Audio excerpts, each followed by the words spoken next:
영원히 살 것처럼 배우고 내일 죽을 것처럼 살아라.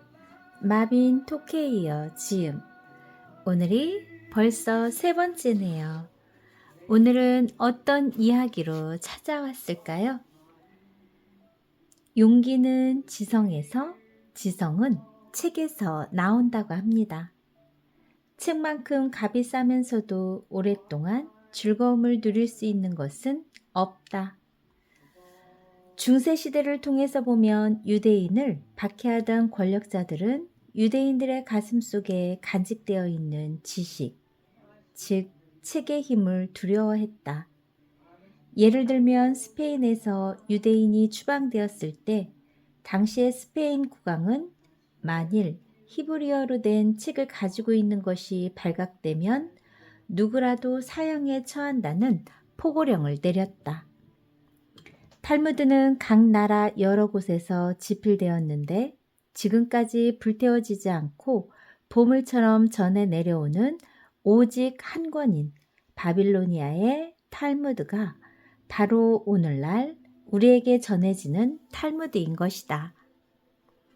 유대인들의 책을 불태우는 사건은 오랜 세월에 걸쳐 수없이 되풀이되었다. 시리아의 안티오쿠스 4세 탈무드를 불태우도록 명했다. 1242년에는 프랑스 파리에서는 24대의 마차에 가득 실린 탈무드가 불태워졌고 1288년에는 트로에스의 거리에서 10여 명의 유대인을 가둔 채 유대의 도서관이 불태워졌으며 법왕 클레만토의 4세는 전 유럽에서 탈무드를 압수해서 불태우도록 명령을 내렸다. 영국에서는 1299년에 유대의 책을 소각할 것을 명하는 법령이 반포되었으며 1415년에는 법왕 베네딕트 13세, 1510년에는 맥시밀리안 황제, 18세기에 들어오면 데보스키 추기경이 유대인의 책을 없앨 것을 명하고 있다. 좀 더 최근의 역사를 보면 나치스가 전 유럽에 있는 유대관계의 서적을 찾아내어 불태웠다. 이렇듯 역사적으로 계속되었던 박해에도 불구하고 유대인들은 책을 소중히 하였다. 기원전 5세기 페르시아의 알타쿠세르쿠스 1세는 다음과 같이 기록하고 있다. 유대인들의 모여 사는 지방에는 도서관이 숱하게 많을 뿐만 아니라 언제나 사람들이 가득 모여서 책을 앞에 놓고 논쟁하는 모습을 흔히 볼 수 있다. 유대인들은 책을 항상 보물처럼 다루어 왔다. 고대 유대에서는 책이 낡아서 책장이 떨어지고 글자가 희미해져 더 볼 수 없게 되었을 때에는 사람들이 모여서 성자를 매장하듯이 정성을 다해서 구덩이를 파서 묻었다. 유대인은 스스로 책을 불태우는 일은 절대로 하지 않았다. 여기서 유대인 가정의 책에 대한 태도를 살펴보자. 유대 가정에서는 아이들이 철이 들 무렵이면 성서를 펼치고 거기에 꿀을 떨어뜨린다. 그리고는 아이들이 입을 맞추도록 한다. 이것은 책이 달다는 사실을 가르치기 위한 의식이다. 유대인에게 성서를 읽는 것은 의무였기 때문이다. 유대인은 바미츠바, 성인식 때면 교회에서 반드시 성서의 한 구절을 사람들 앞에서 읽어야만 한다. 또 유대인의 묘지에는 흔히 책이 놓여 있다. 그것은 생명이 다하더라도 공부는 끝나지 않았다는 것을 의미하고 있다. 자식에게 물려주어야 할 것은 무엇인가? 책은 위대한 천재가 인류에게 남긴 유산이다. 자식에게 물려주어야 할 진정한 유산은 무엇인가? 부모가 되어보아야 부모의 마음을 이해할 수 있다는 말이 있듯이 자식이 바라보는 부모는 어떤 존재인가? 삶이 여유롭고 기쁠 때는 부모에 대한 그리움도 그리고 좀처럼 의식하지도 않으면서 삶이 힘들고 괴로울 때면 원망의 대상으로 비로소 생각하는 사람이 자신의 부모님은 아니었는지 생각해 보아야 할 것이다. 돈 때문에 부모를 살해하는 폐륜적인 사건들이 종종 보도되고 있다. 그것도 사회적으로 명망 있고 경제적으로 부족함이 없을 것 같은 부류의 사람들이 유산의 불공정 때문에 대한 앙심을 품고 부모를 살해한 사건의 보도 소식은 충격을 넘어 인간으로서의 존재 의미를 생각하게 한다. 성경에 청지기 사상이란 말이 나온다. 청지기란 주인 대신 재산을 관리하는 사람으로 사람은 하느님의 재산을 관리하는 청지기에 불과하며 소유한 재물은 마음대로 쓸 수 있는 사유물이 아니라 하느님의 뜻에 맞게 사랑을 실천하는 도구로 사용해야 한다는 것이다. 이러한 사상의 토대에서 유럽의 상속제도는 부의 대물림을 배척하고 사회화를 중요시한다. 부의 대물림을 원칙적으로 차단함으로써 부모의 재산 여부에 상관없이 개개인의 능력으로 명예와 부를 얻을 수 있도록 제도적으로 만든 것이 선진국의 제도이다. 사회복지가 제대로 작동하지 않는 후진국일수록 부모는 자녀의 미래를 걱정한다. 그러한 까닭에 정상적이지 않은 방법으로 재산을 물려주는 편법이 성행하는 것이다. 법적으로나 또는 국민성이 성숙하지 않은 국가의 부모들은 자식들에게 고급 자동차를 사주거나 지나친 용돈을 주거나 혹은 능력 이상의 학교에 보내기 위해 법을 무시하기도 한다. 이러한 행동은 부모 자신이 소유할 수 없었던 것을 자식에게 해주려는 심정에서 그런 짓을 하는 경우가 있다. 물론 자식이 자신의 능력으로 좋은 회사에 입사하고 원하는 상급학교에 진학하는 것은 기쁜 일이다. 그러나 자식의 능력을 파악하지 못한 부모의 탐욕은 종종 자식이 독립된 인격체로서의 삶을 살지 못하게 하며 결과적으로 자식에게 주체성이 없는 인생을 살게 하는 것이다. 이런 부모일수록 자신들의 사랑을 알아주지 않는 자식에게 실망하게 된다. 그럼으로써 서로의 잘못을 깨닫지 못하고 갈등으로 파국을 맞이하는 모습을 자주 본다. 탈무드에는 다음과 같은 내용이 있다. 어리석은 자식에게 부를 물려주어도 올바르게 지킬 수 없고 많은 책을 물려주어도 다 읽지를 않으니 자식에게 부를 물려주는 일은 다른 사람을 위한 선행을 하는 것만 못하다. 부모의 재산에 관심을 갖는 자녀의 이기적인 욕망의 저변에는 물질 만능주의에 물든 사회적인 책임이 크다고 할 수 있다. 노동의 참된 가치와 성실의 보람을 무시하는 물질 만능 사회에서는 남을 속여서 사기치고 도둑질하는 것이 땀 흘려 노력하는 노동보다 돈을 벌기가 쉽다고 생각할 수 있다. 이러한 잘못된 사회 구조의 개혁을 위해서는 시간은 걸리겠지만 교육의 역할이 가장 중요하다. 교육을 통해 자식은 부모가 지니고 있던 애정, 근면, 겸허, 검약의 정신과 좋은 품성들을 이어받는 것만으로도 부족함이 없다는 것을 교훈으로 심어주는 것이 필요하다. 탈무드는 다음과 같이 말로 이에 대한 가르침을 주고 있다. 부모가 나의 마음에 남겨주었던 좋은 품성들을 나도 자식들에게 물려주고 싶다. 5살 난 자식은 당신의 주인이고 10살 된 자식은 노예이며 15살이면 동격이 된다. 그 다음부터는 교육하기 나름으로 벗이 될 수도 있고 적이 될 수도 있다. 스승과 부모는 산과 같다. 교사가 지닌 능력의 비밀은 인간을 변모시킬 수 있다는 확신이다. 캘리포니아주의 수도인 샌크라멘토에 가면 주의회 의사당에 다음과 같은 말이 새겨져 있다. 높은 산봉우리만큼 우뚝 솟은 사람을 만들자. 히브리어로 산을 하림이라고 한다.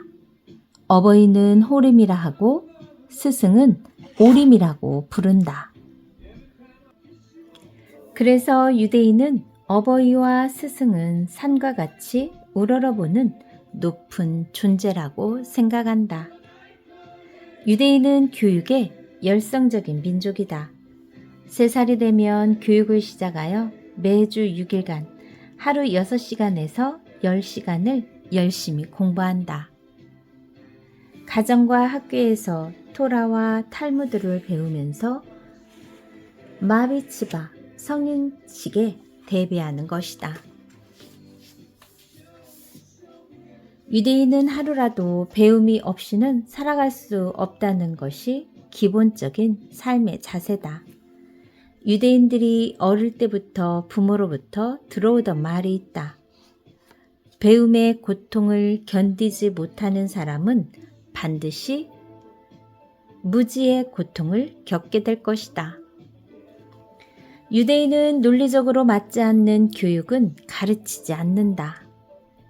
또한 어린 아이라도 인격을 존중하며 능동적으로 행동하게 한다. 교육을 통해 최소한 어버이의 수준에 이르게 한다. 산이 하늘보다 더 높고자 해서 산봉우리가 높이 솟아있는 것처럼 유대인 부모들 또한 자식들을 위해 더 높은 학문의 능력을 올리기 위해 배움을 멈추지 않는다. 유대인 학생들은 산봉우리처럼 높은 지식 능력을 갖춘 부모와 어깨를 겨룰 만한 높은 지식을 습득해야 한다고 가르침을 받는다.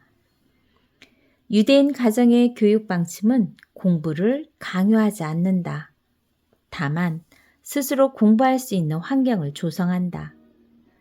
부모의 욕심을 강요하지 않으며 아이의 선택을 존중한다. 함께 식사하며 자연스럽게 가족의 의미를 깨닫게 한다. 책 읽어주고 학습을 직접 지도하며 질문을 유도한다. 가정에서의 이러한 교육 방식으로 인하여 자녀는 스스로 성장한다. 가장 기본적인 스승은 부모라는 것이 유대인들의 생각이다. 유대인의 이러한 교육의 성과는 전 세계 인구의 0.3%에 불과하지만 지금까지 스스로 유대인임을 밝힌 노벨상 수상자만 약 200여 명이며 미국 아이비리그는 미국에서 인류 대학의 상징이다. 유대인은 아이비리그에 매년 약 30%의 입학률을 차지하고 있다. 그것은 유형의 재산보다 눈에 보이지 않는 누구에게도 빼앗기지 않는 무형의 자산인 지식을 최고의 가치로 여기고 있기 때문이다. 배우면 배울수록 사람의 두뇌는 더욱 발달한다. 지적 능력이 활발해지기 때문이다. 이러한 능력을 증명이라도 하듯 500짜리 숫자를 한 번 듣고 하나의 숫자도 빼지 않고 모두 외워서 기억력 부문에서 세계 기네스 기록을 부유한 천재가 된 제롬의 유대인 저자 에란 카츠는 기자의 물음에 다음과 같이 말했다. 에란 카츠 씨는 부모님에게 학습 방법을 따로 배운 경험이 있나요? 부모님에게 공부에 대해 어떠한 압력을 받은 기억은 없습니다. 저는 고등학교 시절 공부 때문에 노는 시간이 줄어드는 것이 싫었죠. 그래서 공부하는 시간은 줄이고 효과가 배가 되는 방법을 찾다가 어머니가 사다 준 기억술에 관한 책을 만나게 되었습니다. 기억술은 지식의 습득이 허락되지 않았고 노동에 시달리며 살아야 했던 로마 시대 유대인들이 자신의 지식을 자녀에게 물려주기 위한 교육 방법으로 사용하기 위해서 만들어졌는데, 그 시절 유대인은 자신이 습득한 지식을 오로지 기억력에 의존하여 후손에게 지식을 전달해야 했습니다. 사실 기억술은 현대인에게도 매우 중요한 학습 방법입니다. 현대인은 컴퓨터 또는 스마트폰 등 기계에 너무 많이 의존하기 때문에 두뇌를 개발하는 일을 소홀히 합니다. 그는 또 다음과 같은 질문에 대해서도 답했다. 유대인의 공부법의 가장 큰 특징은 무엇입니까? 유대인의 공부법 가장 특징은 상상력입니다. 유대인에게는 보이지 않는 신이라는 개념이 있습니다. 유대인은 3000년 전에 이미 보이지 않는 초자연적인 존재, 만질 수도 볼 수도 없는 초월적인 존재가 있다는 생각을 했습니다. 상상력으로는 불가능하다고 생각하는 일도 가능하게 할 수 있습니다. 또한 비논리적인 것도 상상력의 도움으로 논리적으로 만들 수 있습니다. 아주 먼 옛날 누군가가 언젠가는 사람이 저 달에 갈 수 있을 거야 라고 말했다면 당시에는 비논리적이었겠지만 과학과 학문의 발전으로 인하여 현대에는 사람이 달에 갈 수 있다는 것이 당연한 논리가 되었죠. 이렇듯 유대인은 억압받던 당시에도 또한 지금도 현실을 바꾸고 싶어 합니다. 여러분도 현실을 바꾸고 싶다면 상상의 힘을 이용하길 바랍니다. 배움에는 때와 장소가 없다. 아무것도 배우지 않고 있기보다는 무용한 사물이라도 배우는 편이 낫다. 유대인의 존경을 받는 랍비인 히렐은 젊은 시절에는 매우 가난했다. 그는 토라를 배우고자 열망했지만 몹시 가난했기 때문에 배움에 대한 강한 욕구에도 불구하고 정상적인 교육을 받을 수가 없었다. 그러나 그는 공부를 할 수 있는 방도를 고민한 끝에 자신의 수건을 풀 실마리를 찾아내었다. 히렐은 열심히 일을 해서 모아놓은 돈을 쪼개어 그 절반으로 세상을 꾸려나가기로 하고 나머지 절반의 돈을 가지고 학교의 문지기를 찾아가서 애원했다. 이 돈을 모두 당신에게 드리겠습니다. 그 대신 제가 학교에 와서 공부할 수 있도록 허락해 주십시오. 그렇게 된다면 저는 현인들의 말씀을 들을 수 있을 것입니다. 이렇게 해서 청년 히렐은 수업을 받을 수 있게 되었다. 하지만 가진 돈이 워낙 적었기 때문에 얼마 가지 못해 빵을 살 돈조차 떨어져 버렸다. 그러나 그를 낙담시킨 것은 굶주림이 아니었다. 문지기가 그를 더 이상 학교에 들어오지 못하게 막는 일이 더 큰 일이었다. 하지만 그만한 난관으로 학업을 포기할 히렐이 아니었다. 그는 이러한 역경을 다음과 같은 방법으로 극복해내었다.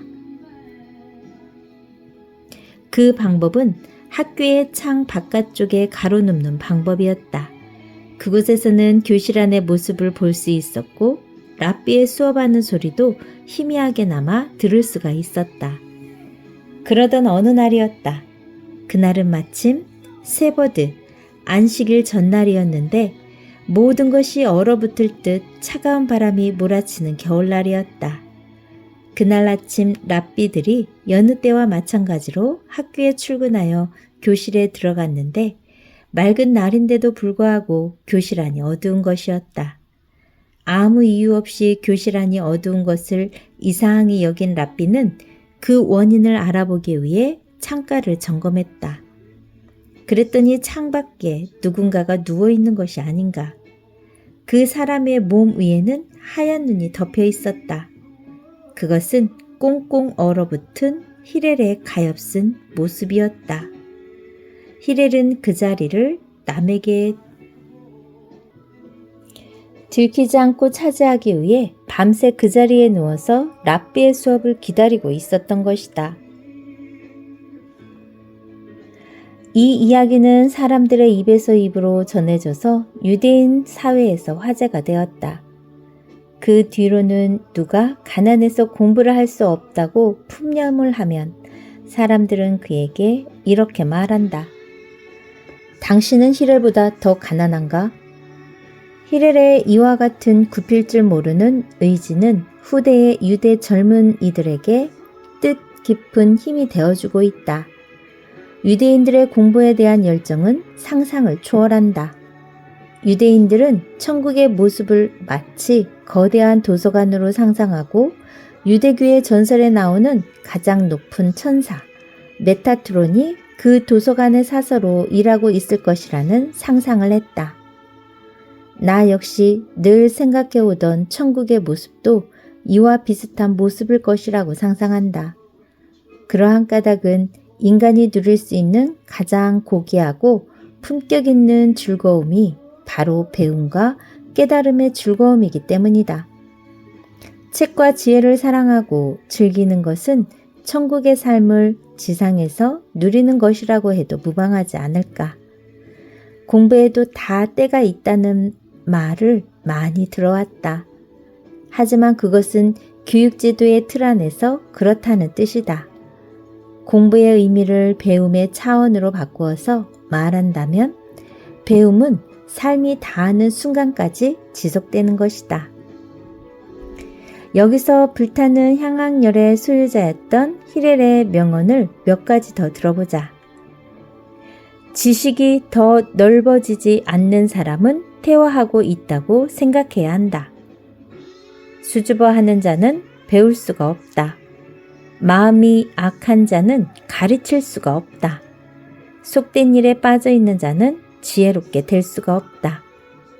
자신을 위해서만 능력을 쓰자는 정신적으로 자살하는 것이나 다름 없다. 자, 여기까지 한 챕터를 읽어드렸는데요. 다음 시간에는 두 번째 챕터인 역경을 딛고 다시 일어나라 읽어드릴게요. 오늘도 좋은 밤 되세요. 감사합니다. 좋아요, 구독 꾹 눌러주시면 커다란 힘이 됩니다.